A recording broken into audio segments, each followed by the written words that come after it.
Mlayune nek ndi ya, Gong? Aku ya ora ngerti. Aku ade kok klipat lunga. Ayo kan men ketok gayenge. Oh, gunung matos ora. Kok men ketok gayeng ora. Ning mestine Sinuwun Ndarawati iki biasane nek tindakne ndi-ndi ngasta kreta. Heeh. Titianing Sinuwun Ndarawati iki kreta Kyai Jaladara. Iya. Titik wae bane to. Tilase. Iki. Oh. Ayo kapokmu kapan? Kecandak iki genah iki terus. Ha ta, iki lho, Mbak Tipak ban iki lho. Tak turut ae. Ya. Hati-hati lho, Gong. Udu gak terus. Udu. Wong gawa bata. Ha mesti kaya wah wis. Ning mesti ketok ora ada terus wong aku ki mau kaya sliringan kok ning Amarta. Ha iya. Piye Gong? Sik terus. Kae kok padang-padang ana panggung kae apa ya, Tru? Gandak blagunduk suaru gembal. Sumerante hawela. Sak pengering Koko Prabu. Iki sowan Ngabyantara Panakawan Petruk kelawan Bagong. Ana wigati apa? Ora kake timbal ana. Wigatine apa? Ana kawan padha sowan. Ya pancen sowane becik. Barep kakangku kudu nglungguhi Bawa Laksana.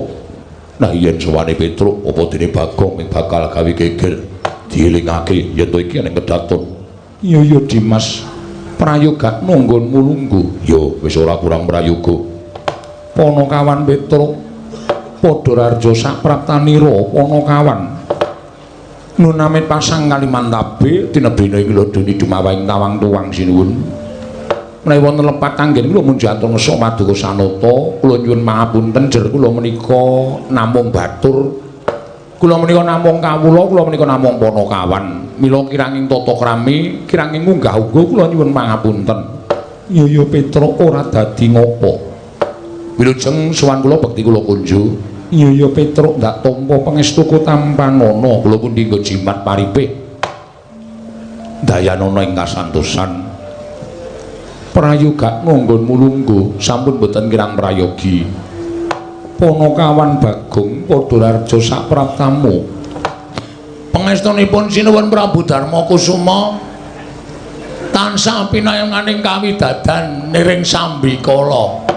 Iya Bagong. Nggih. Sowan ratu kok tanpa nganggo klambi. Kudanan Sinuwun. Nika kula pepe teng beteng. Lho, beteng kok ngumepe klambi. Riwiteno panas kono, Tru. Iya. Wilujeng bekti kula kunjuk nggih Sinuwun. Iya Bagong pangestuku tampanana. Kula pundi nggo jimat paripe dayanana ing kasantosan. Prayoga nunggonmu lungguh sampun boten kirang prayogi. Panakawan Petruk padha rarja sapraptamu. Sinuwun mandura. Ya. Wilujeng den bekti kula kunjuk. Ya, pangestuku tampanana. Nun inggih sangat anggen kawudadosaken jimat. Panakawan Bagong padha rarja sapraptamu. Pangestunipun Sinuwun mandura wilujeng bekti kula kunjuk. Ya, tak tampa. Mung kowe tak kandhani. Nggih. Ratu kuwi dudu omahmu. Kedaton iku bak tata krama, nganggo pernatan ora sak penake dhewe. Kowe sowan ratu tanpa nganggo klambi, mongko tanpa nyembah, tanpa ndodhok anggepmu apa? Kowe iki dadi patuladaning para kawula najan kowe midrajating batur. Ning kowe iki baturing para Pandhawa, kowe panakawaning para Pandhawa. Kawula iki do nulat karo cak-cakaning Panakawan, ora sak penakmu dhewe. Iki ngopo ta iki? Kowe kuwi lho, kowe kuwi. Aku ngopo? Kowe iki ora nganggo klambi. Heeh, maksude nek neng kraton ora entuk kudu nganggo klambi. Aku wis matur to teles.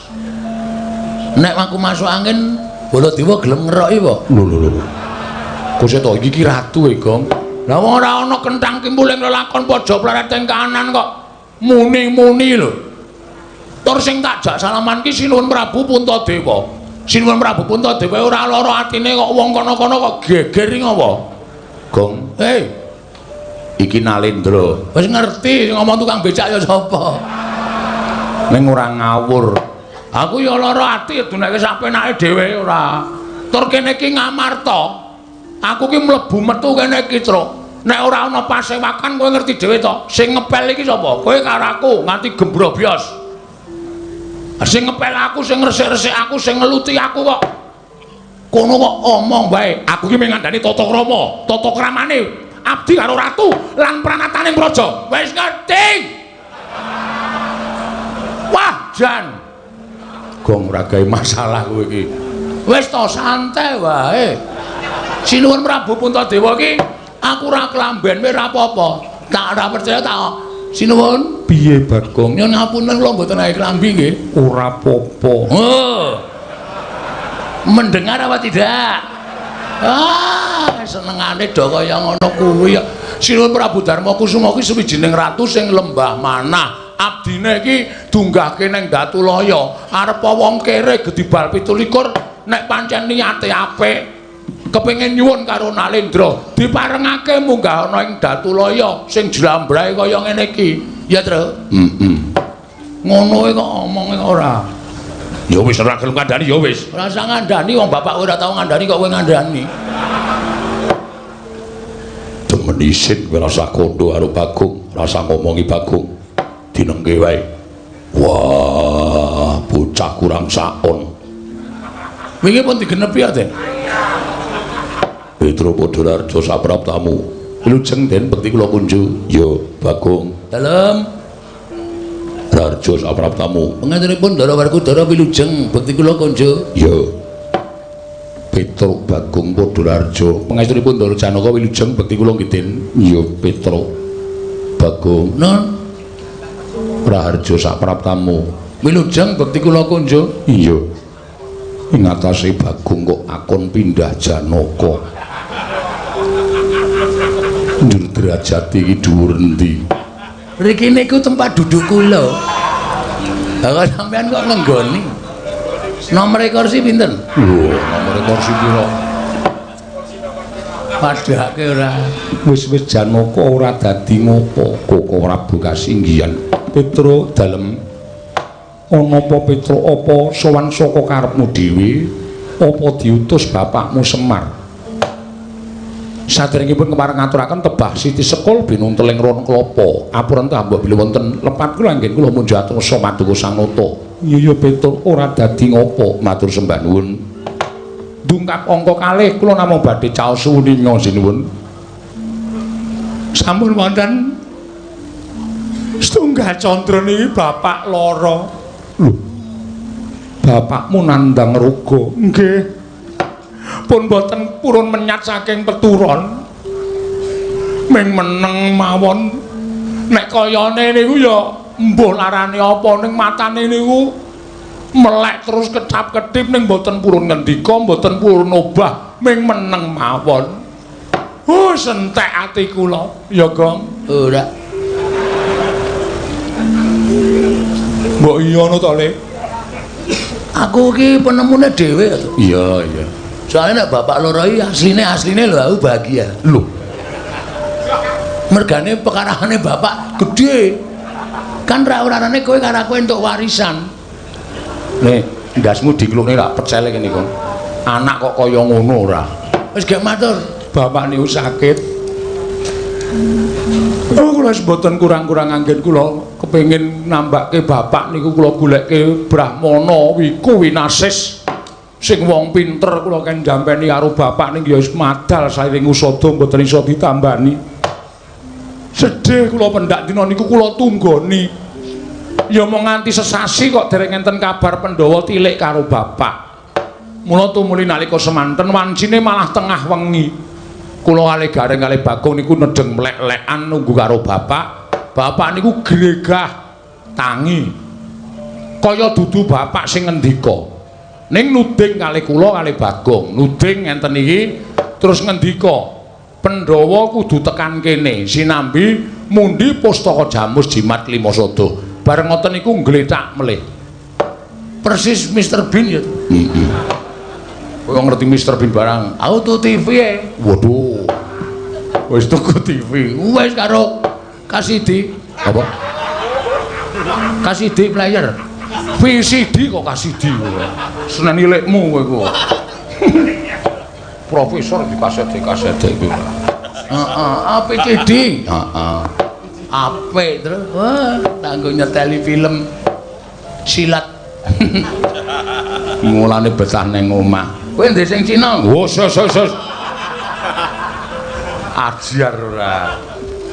Ngoten niku sinuwun. Mula tumuli kula sowan ngersangipun Prabu Darma Kusuma ingkang wigati namung badhe nyuwun para Pandhawa gangsal cacahipun monggo kula aturi tedhak wonten ing Karang Kadempel mituhu menawi dados ngendikanipun Bapak sinambi mundi pustaka jamus miyang jimat lima sada pun ngoten mawon cekaos gampil mawon sedyanipun Petruk dinten niki sak bibaring masewakan Ndara kula Puntadewa Werkudara Janaka kula Sediwa kula dherekaken rawuh wonten ing Karang Kadempel sinambi mundi pustaka jamus miyang jimat lima sada nek Pandhawa kersa mbok menawa dadi srana waliyanipun Bapak ning nek Pandhawa ora kersa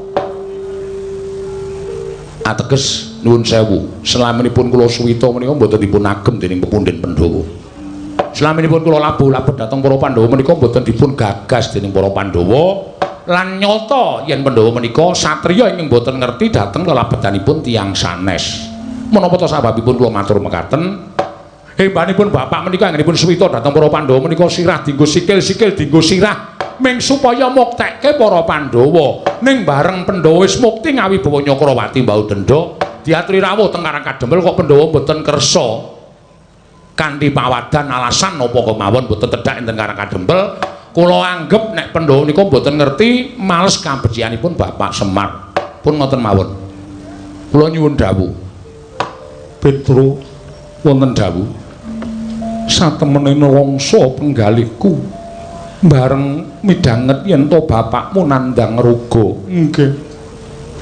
Lha niku bendina ya nangis. Teng omah niku bapak wis kaya kunarpa.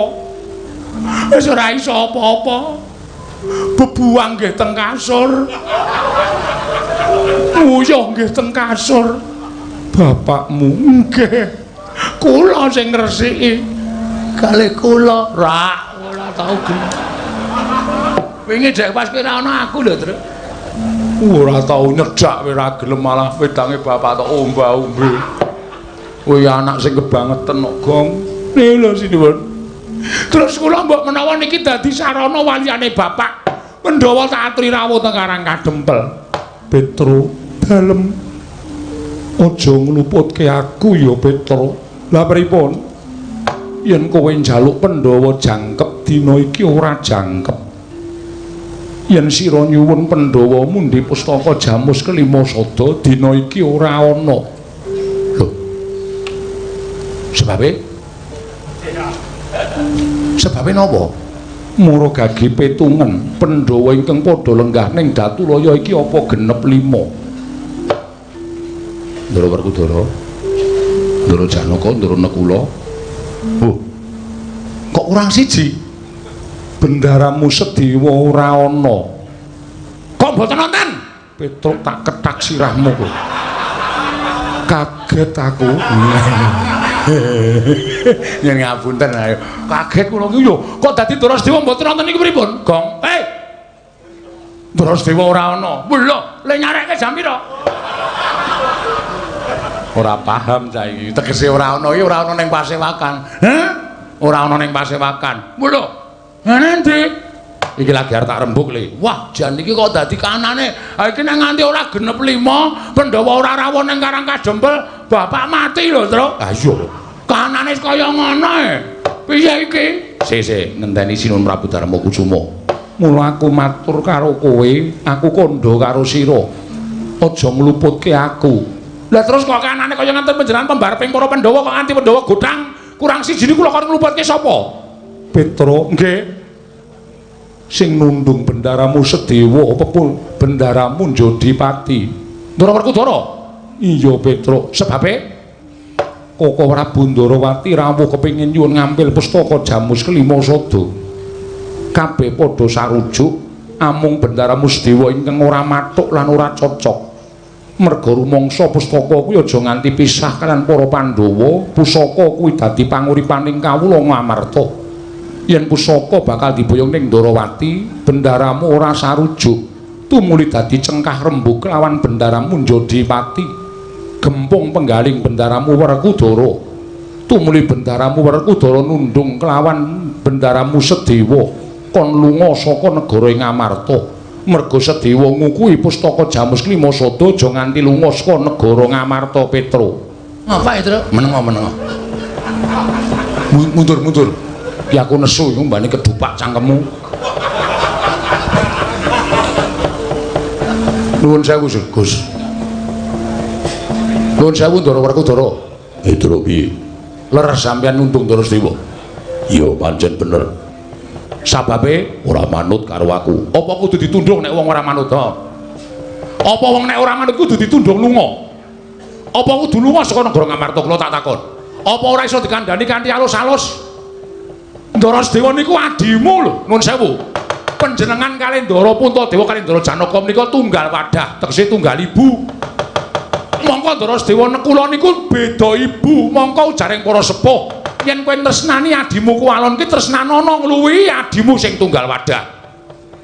Lah kok malah sampeyan nundung Ndara Sedewa niku karepe piye? Niki merga sampeyan nundung Ndara Sedewa, bapak kula iso kejet-kejet.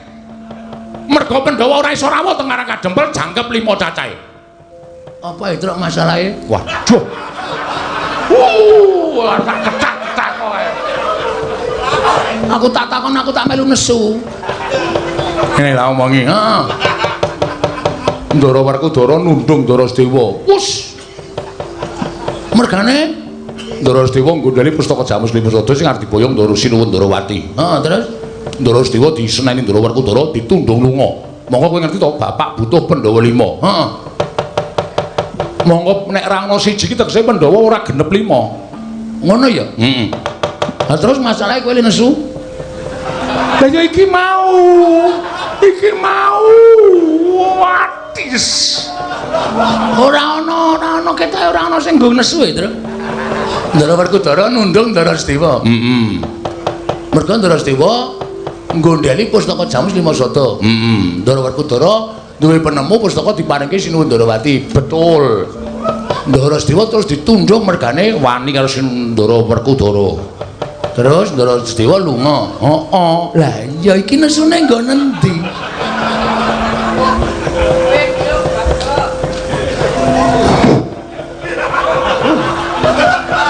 Aku dhewe bunek lho kok. Ngene lho. Iki nek Ndara Sedewa ora kondur, iki ateges Pandhawa ora iso rawuh ning Karang Kadempel 5. Ngerti to? Bapak butuhke apa? Bapak mbutuhke obat. Obat nggo ngobati matamu kuwi. Trombo ora kasar cangkeme. Aku ki mumet lho, gong anakku ki goblok banget. Wah, wis kowe rasa nesu. Ya nesu karang kowe karo aku ki wis wong loro. Nek nesu karo Ndara Werkudara. Masalahe Ndara Werkudara nundung Ndara Sedewa. oke. Rasa suluk. Gak suluk barang ora. Men ketok greget ora. Maksudmu piye, Wer? Lho. Adimu dhewe tundunge maksudmu piye? Monggo bapak mbutuhke Pandhawa 5 rawuh nang Karang Kadempel sinambi mundi. Apa to? Pustaka Jamus Klimasada. Pustaka Jamus Klimasada. Aku nek nganti kok bapak ora kelakon didep Pandhawa 5, nek bapak cilik lara, gedhe tekane mati, sapa sing tanggung jawab? Semangkean kowe. Mentala karo Ndara Sedewa. Dumes Dewa ki nom dhewe. Terus kowe luwih tuwa, sithik-sithik kudu manut kowe.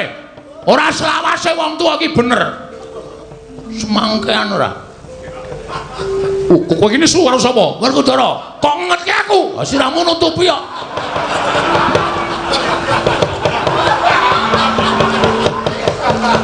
Ngono luwih cetha.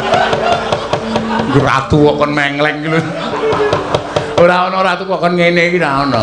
Ngono terus lho. Yo. Aku sing ora trima. Tantrimane Bagong karo Petra, kowe tak kandhake bapak kowe Werkudara kowe. Aku matur nang kersane bapak. Bapak mengko takon jenggelek. Aku teko tak lapori, Pak, Pandhawa ora iso rawuh nang Karang Kadempel 5. Bapak terus muni mergane apa? Ndara Sedewa ditundung Ndara Werkudara. Kok Ndaramu Dewa ditundung Ndara Werkudara, aku njlentreke ngene, Pak. Bapak terus mari ya, Tru ya. Heeh. Bapak mari nesu kan, ndaraku ke pancen njaluk dikandhani tenan.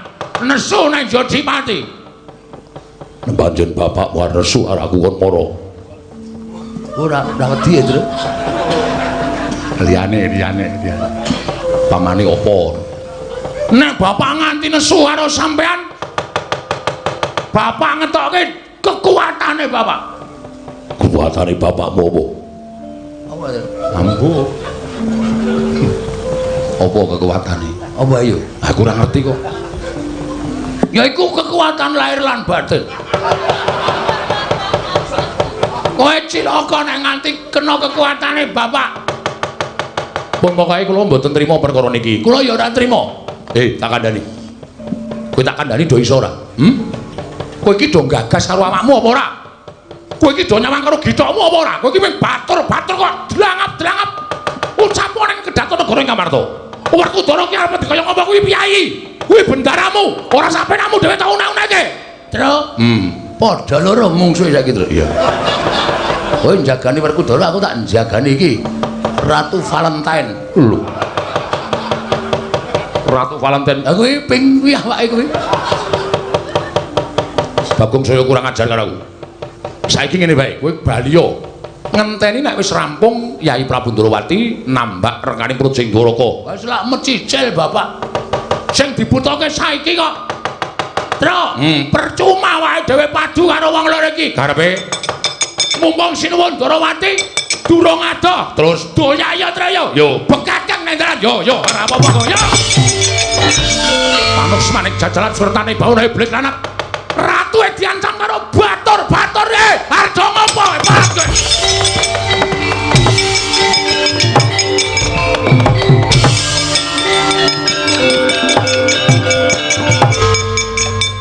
Mlayune nek ndi ya kok aku ya ora ngerti. Aku adhe kok klipat lunga, ayo karang men ketok gayenge. Oh gunung matos ora. Komen ketok gayeng ora. Ning mestine Sinuwun Ndrawati iki biasane nek tindakne ndi-ndi ngasta kreta. Heeh. Titihaning Sinuwun Ndrawati iki kreta Kyai Jaladara. Iya. Titik wae bane to. Tilase. Iki. Oh. Ayo kapokmu kapan? Kecandak iki genah iki terus. Ha ta, iki lho, Mbak Tipak ban iki lho. Tak turute. Ya. Ngandati lho, Gong. Udu gak terus. Udu. Wong gawa bata. Ah mesti kaya wah wis. Ning mesti ketok ora ada terus wong aku ki mau kaya sliringan kok ning Amarta. Ha iya. Piye Gong? Sik terus. Kae kok padang-padang ana panggung kae apa ya, Tru? Dilek ana sik.